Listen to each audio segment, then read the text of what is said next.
Welcome to Managing Long-Term Conditions through COVID-19 with Dr. Pascal Harrison. Hello, my name is Pascal Harrison and I'm going to be doing a short web seminar talking about some of the issues people with long-term conditions might be experiencing through COVID-19. This seminar will probably take approximately 20 minutes and I hope that everyone is keeping well and safe today. So what's the reasons why we may worry if we have a long-term condition and we're currently going through COVID-19? Part of that is due to the coronavirus and the nature of this virus. Perhaps if I explain a little bit about how coronavirus is spread and what some of the symptoms are. So with coronavirus, this is spread from those that are infected with the virus or from contaminated objects or from surfaces. And from infected people, this gets transferred through the respiratory droplets in the air. And then this may find way to other people.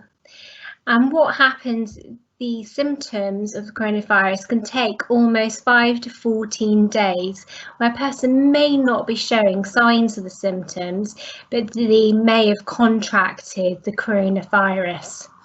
Some of the most typical signs of the coronavirus are a fever, a cough, headaches, feelings of fatigue, loss of smell, and headaches. For a majority of people, this may turn to be symptoms of having a cold or having flu, and they may be able to manage the symptoms of the virus at home. For a small portion of people, this can then become worse and it can affect the whole respiratory tract system and can cause problems with a person's breathing. And also then this can lead to them having to go into hospital and possibly needing ventilation with ventilators.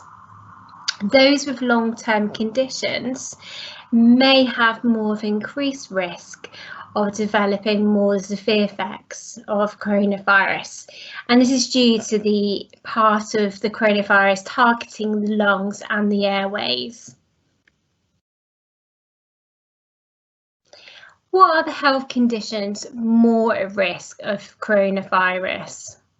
There's been some research suggests that those with cancer may be more at risk, and this is part from them having a weakened immune system.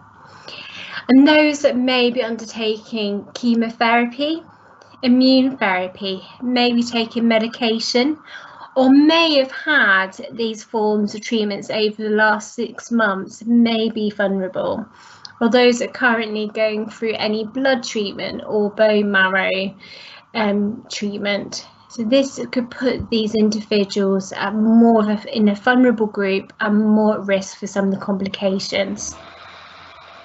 Chronic kidney disease, those that may have had transplants or waiting to have a transplant or under dialysis.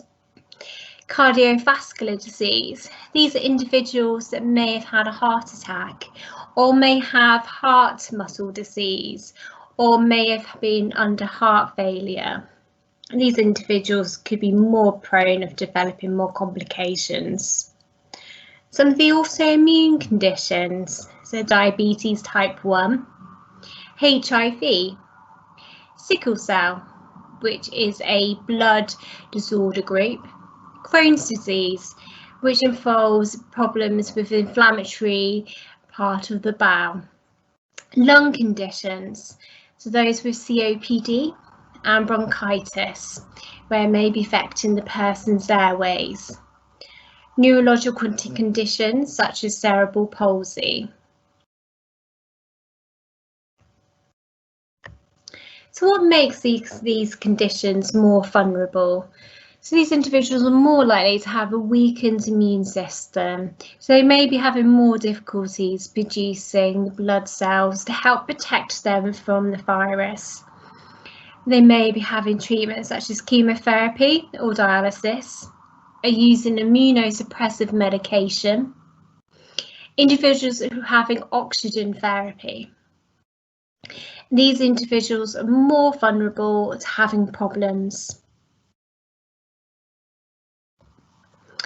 So for those that may identify themselves in some of those risk groups, they may have already been given a term of being under the extremely vulnerable group. And these individuals are more at high risk of complications. And shielding has been the term used to help protect these individuals from contracting COVID-19. The normal process of how individuals find out if they're in that particular vulnerable group is to receive a letter from the government, and the government would have sent out this letter within April, and they would have had this letter suggesting to them they may be best to self-isolate for 12 weeks. And during this time, it's an opportunity to be able to stay home and be able to keep safe. And individuals can register for support from the government to be able to access food, medication, shopping, and by being able to get in contact with the government helpline. And details of this government helpline will actually be on the final slide if people are interested in contacting this number.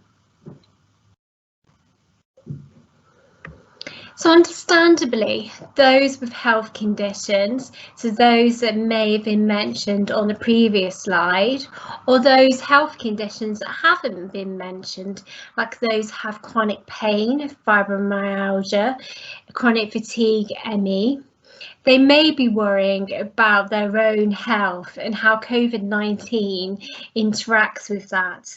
And it becomes a worrying and frightening time. And some of the possible worries that people might be having are related to some of these topics. So individuals might be thinking, do I fall into an extremely vulnerable group? So some people, this may create some uncertainty, as am I in one of those high risk groups? Ideally, those individuals should have been contacted through their GP and health services to have had a letter. Otherwise, the suggestions is to follow the social distancing guidelines that are provided by the government. But if individuals feel that they should have been in an extremely vulnerable group, it is worth to be able to contact your GP online or via the telephone, or if you're under a specialist health service, to be able to contact them and seek some advice. What does it mean if I'm currently having treatment? Some individuals worry that their health appointments have been cancelled, or they may have had surgery booked and that has been cancelled. It's likely that the routine and outpatient appointments are likely to be over the telephone, or maybe in some circumstances rearranged once out of lockdown. Again, if individuals are concerned that their treatment has been cancelled or postponed, to be able to contact those specialist health services to be able to answer some of those questions. What if my health condition becomes worse or I experience a flare-up of symptoms?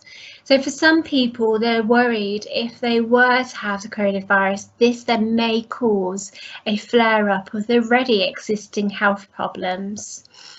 And part of it may be trying to keep a healthy routine, and we'll be talking about ways of how to do this later on in the web seminar. But if people do have worries about having a flare-up, you are very welcome to be able to still contact GP surgeries and to be able to express any concerns online or via telephone. Another worry that frequently comes up is, does this mean I'm more likely to catch COVID-19? You're not more likely than the general population. However, for specific health conditions, because some of the reasons I've mentioned earlier, the response to the virus can have greater consequences on that person's health.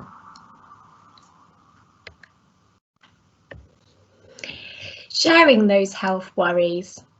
At times of worry, we're likely to feel a range of different emotions. And for some people, they may be experiencing these right now. So people can feel frustrated, anxious, stressed. And thinking about those with health conditions, if they already have pain and fatigue, this can already be causing additional problems and maybe causing an increase in their physical symptoms. And there's already established link between stress, pain and fatigue. It may be useful to share some of your health worries with those in your household or within your socially connected group. And what worries should you share? If you notice a change in your health symptoms or flare up, so if you notice there's something which is unusual about your health problems or that they become more intense, it is worth to be able to share this with others. If you notice symptoms associated with COVID-19, this may be worth sharing and informing those that you live with or those you're socially connected with, just to be able to share some of those worries. Worries about postponed treatment or investigations. You may be having thoughts of, what if my treatment is not rearranged? How am I going to be able to get in contact with the different services? And it may be worth to share some of these worries within your household or within your social connected group, or it may be sort of reaching out to those specialist services that you're already involved with to be able to seek that advice. If you need help with practical tasks or need emotional support. So if in these times we may be having more difficulty to do tasks that we usually be able to do, and that might be going to shops, it may be going to different appointments, it may be attending support groups that we used to be able to do, or having someone who's been able to help us within our home. And it may be useful to share some of these worries or have any support from others, as well as having that emotional support. And those specialist health services and charities that will be discussed on a later slide can always provide support for those in the vulnerable groups or those with other health conditions. So this section is how to manage your health at home. As we know, it is a difficult time with a lot of our normal routines being affected.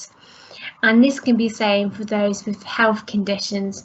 And we know how important it is to keep to regular routines to help manage any symptoms of fatigue and pain. So this section is looking at some of the possible issues you may be facing with regard to your health, and also looking at some strategies that may be able to help at this time that you can carry on doing regardless of being able to go outside. So avoiding the boom or bust cycle. So individuals often may undertake an over-excessive amount of activity when feeling good. And then when they start to feel fatigued or increase in their physical health symptoms, this may result in the person needing to rest for prolonged periods. And being at home, this may lead to a temptation of falling into this pattern with less scheduled events happening, and feeling that they may be able to increase amounts of activity because they may be then able to rest. Potentially, this may lead to going into a boom or bust cycle when individuals are doing too much on their sort of good days and then needing to rest during their bad days. And one possible suggestion to try and reduce this pattern of activity is to consider pacing. And the idea of pacing is to look at appropriate balance of activity and rest. And it's trying to undertake our sort of normal activities, but at a steady pace where we can have opportunity to be able to rest, but still be able to achieve our goals. So routines. As we know, our routines may have been completely changed from the COVID-19 situation. And a lot of our patterns of being able to go out and interact with others have all changed. But if possible, try to keep to a similar pattern of activity before the pre-COVID-19 guidelines. Some useful suggestions may be to set daily goals and to give yourself rewards to be able to keep getting that enjoyment and that achievement within your daily routine, but also to be able to combine that and alternate it between that enjoyment and achievement. So it's not all completely achievement, that you're still getting that pleasure and enjoyment from activities that you can do.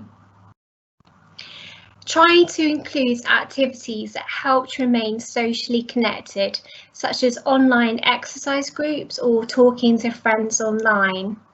During this time, it's really difficult to keep maintaining some of those activities where we meet other people, and it may have been that individuals were involved in support groups, which we know are truly helpful to help managing a person's health. So it may be looking at other ways just to remain online, to be able to remain socially connected with other people.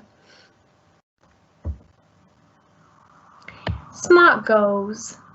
So for individuals that are considering doing activity, it may be worth to consider your SMART goals and to be able to think about whether this is something that's achievable within this current situation.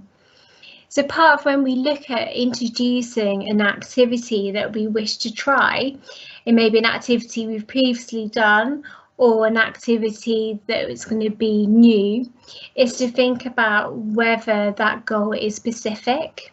So if it's something where we're able to determine an outcome of a goal. So for example, it may be that I want to be able to walk 3 times a week, and that would be a specific goal.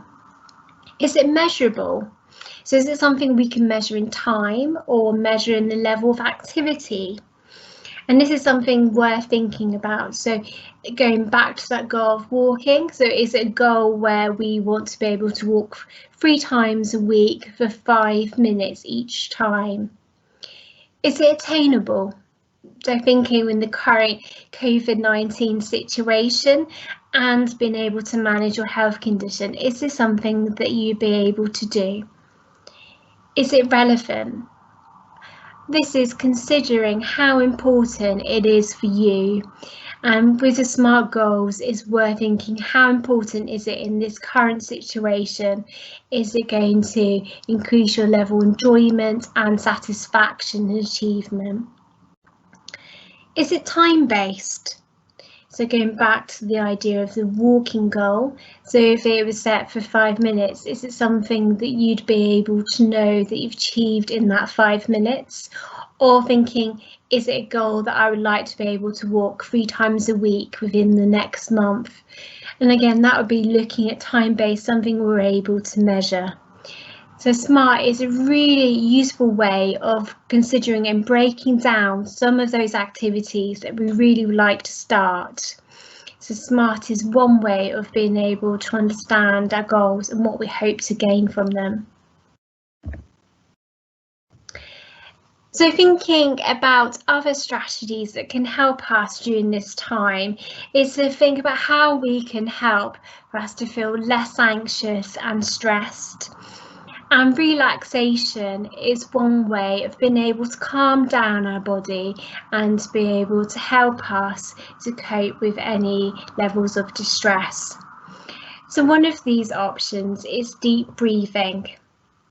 And this would involve taking a long, slow, deep breath through your nose and being able to try and relax your shoulders and breathe out gently. So again, this is follow taking a slow, deep breath in through your nose. And then breathing out gently. And trying to repeat that for 3 to 5 breaths. Another option is the progressive muscle relaxation. This exercise aims to reduce the stress and anxiety that's felt in the body. And this involves being able to tense and relax our muscles. And if this is something that you're interested, There's a YouTube link where you can have a go at this exercise. Guided imagery. So guided imagery is a mind-body relaxation technique that helps to generate mental images. And these mental images can help to generate pictures of smells, tastes and textures. Some of the most common places that we might imagine in our minds are perhaps beaches, forests, or places of safety.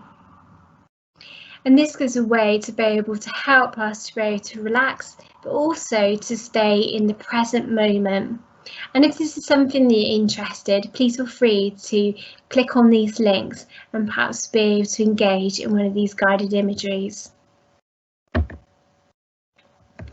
Sleep problems. We know that those with physical health problems may already be having problems with sleep. And we've been in this COVID-19 lockdown period. This may change our normal routines even further. Some of the things to consider to try and help with your sleep is to avoid caffeinated drinks before bed, too much stimulation before bed, so perhaps turning off devices for 40 minutes before, going to bed at different times, eating large meals before bed, avoid watching the news, especially if you know that you become worried about the current events. This may not be a good time to watch the news just before you go to bed. And sleeping too much in the day. So with the current situation, we may be sleeping in or having naps in the day, and this potentially could cause further problems with our sleep. So these are some of the problem areas that we may look at trying to avoid to help have good sleep. So how can we overcome our sleep difficulties? We could try writing down our thoughts before going to bed and trying to stress these thoughts in the morning. Keeping to a previous bedtime routine, so going to bed at the same time, getting up at the same time, and to use activities that have been helpful. Look on taking some movement or gentle exercise in the day. The relaxation activities that are already described on the previous slides. Listening to music, relaxing bath, or any other relaxing techniques. Taking medication as prescribed, as those with pain conditions or other health conditions might need to take their medication to help them to be able to sleep through the night, and also healthy eating.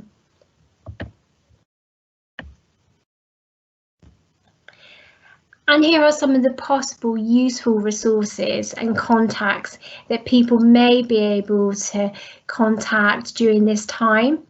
So we have the government support line for those in extremely vulnerable group. There's also some information for those that may fall in the chronic kidney disease category, and they can access support through the Kidney Care UK. Those with lung conditions, there's some exercise videos and how people can manage their breathlessness during this time. There's the cancer website, so Cancer Research and Macmillan Cancer Charities. And then there's cardiovascular and those with heart disease. And you have the British Heart Foundation. The inflammatory bowel disease have Crohn's and colitis org.uk, and they have information of how to manage COVID, and same with diabetes and also the HIV. So these are all possible useful contacts, as well as some of the links already mentioned on some of the other slides. So please feel free to have a look at those links and be able to click on those to access more information. So thank you very much for taking the time today to listen to this web seminar, and I hope everyone keeps well and safe. So thank you very much and goodbye.